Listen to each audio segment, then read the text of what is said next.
students, myself Vijay Pratap Singh. Now today we will start our new topic. It should be written in front of you. Income, determination and multiplier. This is our chapter name, and now we have to read what is the topic. Important topic will come inside. With the help of this chapter we have to revise now. And listen what I will explain in front of you. You have to listen carefully and learn. And one more thing about that, you have to make a note, and it should be very important part for your syllabus. Now I written in front of you determination of equilibrium level of income. So listen once again. Determination of equilibrium level of income.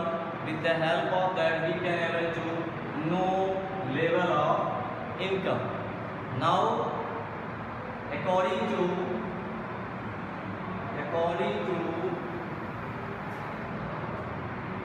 Keynesian theorem,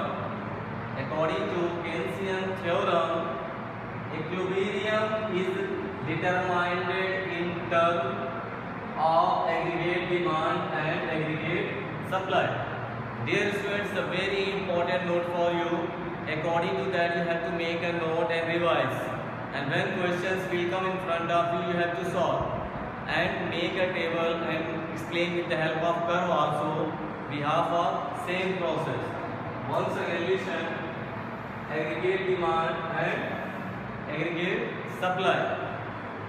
According to Keynesian theorem, equilibrium is a determination in terms of aggregate demand and aggregate supply. In previous lecture and previous video, I had told you about aggregate demand and aggregate supply. Now I have written in front of you aggregate demand and aggregate supply. Aggregate demand we can able to do them, denote it with the help of AB, and aggregate supply AS. It should be written in front of you. So aggregate demand equal to aggregate supply. According to that we have to solve and we have to know each and everything.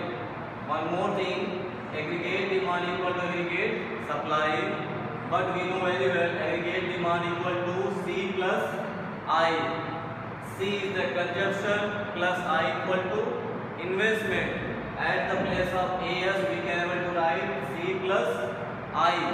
Okay, and AS aggregate supply equal to C plus S. C means consumption plus S saving. This is the important formula in front of you I have written. This is a very important part of your syllabus. Behalf of that you can able to solve your questions and you have to calculate each and every topic. If you will know this formula and all topics will be clear, then you can able to do your work in the proper way. Once again listen, according to Keynesian theorem, equilibrium is determined in terms of aggregate demand and aggregate supply. After that in front of you I have written one formula, aggregate demand equal to aggregate supply, and now next one is given, aggregate demand equal to consumption plus investment. C consumption, I investment. Next one is that AS aggregate supply equal to consumption plus saving. This is the three topics in front of you. It is a very important part for you. Clear? Now come on the next topic. Therefore S equal to I, because aggregate demand and aggregate supply at equilibrium. S equal to I, at the place of C and C should be equal. Now we can say S equal to I, saving equal to investment, because aggregate demand equal to aggregate supply at equilibrium. This is the situation. According to that, we have to prove when aggregate demand equal to aggregate supply, then supply equal to investment. You have to know this topic and note it anywhere. It's an important topic. You have to revise and learn. Now next one is given in front of you. Determination of equilibrium theory. Okay. Yes and I approach. Now we have to know about the yes and I. We are going to start new topic between same chapter. Determination of equilibrium through yes and I approach. Yes, you know very well, saving. I, investment. Now we have to come on the next topic. Same thing we have to explain from here. Both second side it should be written. According to this approach, equilibrium level of income is determined at a point where plan. According to plan, we will be able to determine it. Once again, listen. According to this approach, the equilibrium level of income is determined at a point where planned. Now we can say aggregate demand equal to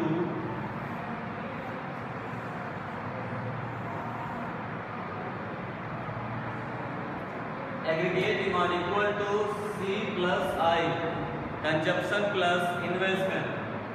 Now you have to know aggregate demand equal to consumption plus investment here.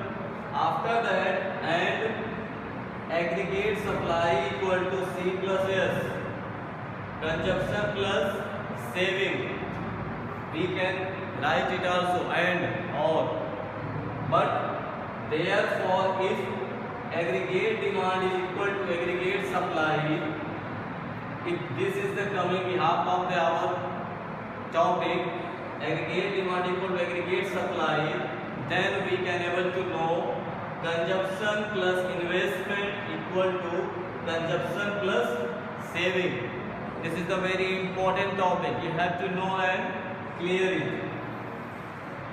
Consumption plus investment equal to consumption plus saving, or we can say yes equal to I. We can able to denote it. Means saving equal to investment, and here we have calculated also saving equal to investment in the both function. Okay, that's why we have to know both one is a very important part for your syllabus. Now write it and make a note. It should be very important topic for you. And next topic is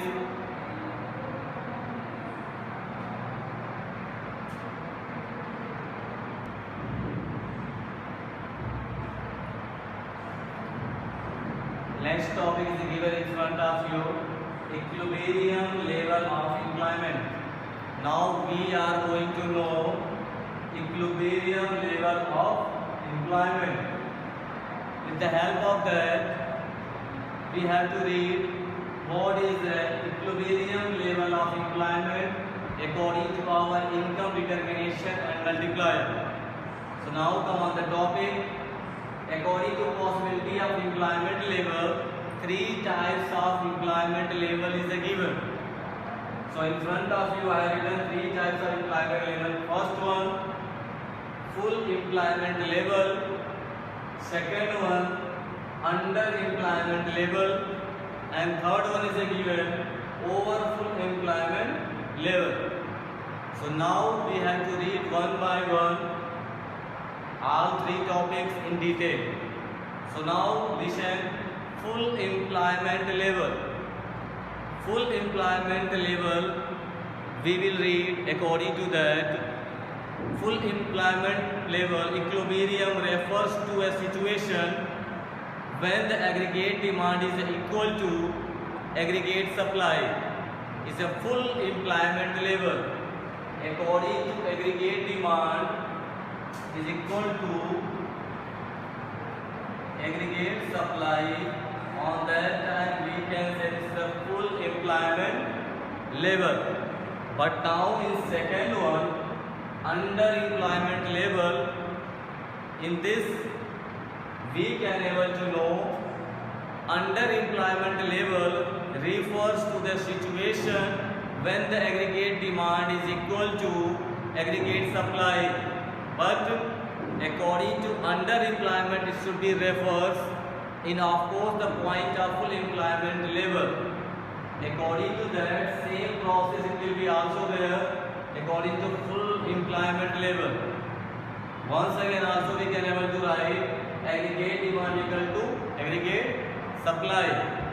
But under employment level both topics are related to each other. Once again listen, under employment equilibrium refers to a situation when aggregate demand is equal to aggregate supply. And after that third one is given in front of you, over full employment level. In over full employment level we have to read over full employment equilibrium refers to a situation when aggregate demand is equal to aggregate supply beyond the full employment level. Beyond the full employment level, then we can say that this is the over full employment level. There is a small changes are given in all three employment levels. So now dear students, you have to make a note, short list it, make it and make a note. With the help of that you can able to know each and every topic and should be very important part of our possibility of employment level. Now next one is a given.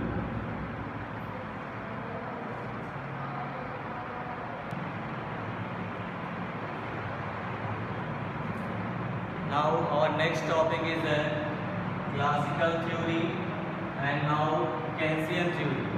Two types of theory we are reading now here. First one is given in front of you, classical theory. So listen you all, the classical economists believe that full employment is a normal feature of a capitalist economy. Once again you have to listen. The classical economists believe that full employment is a normal feature of a capitalist economy. Behalf of that we can able to explain. This is the explanation of classical theory. In classical theory we have to read the classical economists believe that full employment is a normal feature of a capitalist economy.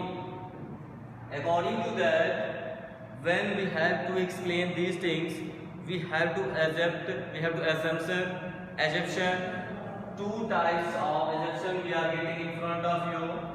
First one, we can say when we are defining this example, we are getting two results. First result, what is given here? Supply creates its own demand. Supply creates its own demand. And second one is given in front of you, wages rate and price of the commodity are flexible. We are getting result from this classical theory. Supply creates its own demand. Okay. And next one we are getting wages rate and price of the commodity are flexible. So what we are getting? Commodities are flexible according to their price and rate. Once again listen, classical theory. The classical economists believe that full employment is a normal feature of a capitalist economy. According to this theory, we are getting two results we are getting in front of here. First one, supply creates its own demand. Second, wages rate and price of the commodity are flexible. Two results we are getting after this theory. So it is a very important part for you. You have to write, learn and make a note. And now second one is there in front of you, Keynesian theory. According to Keynesian theory, we have to read here. Keynesian theory believes that full employment is an ideal. Okay? Believes that full employment is an ideal situation, but economy can be in equilibrium even at less than full employment level. That's why this is the importance of Keynesian theory. After that Keynesian theory, we had got two assumptions with result. First one is given in front of you. Demand creates its own supply. Demand creates its own supply. Second, wage rate and price of the commodity are fixed. We are getting two results. Once again listen. Demand creates its own supply. First one is given here.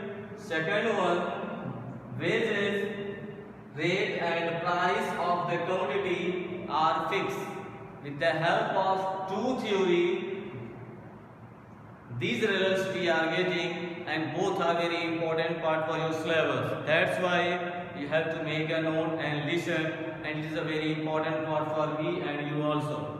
That's why you have to write and make a note. Thank you.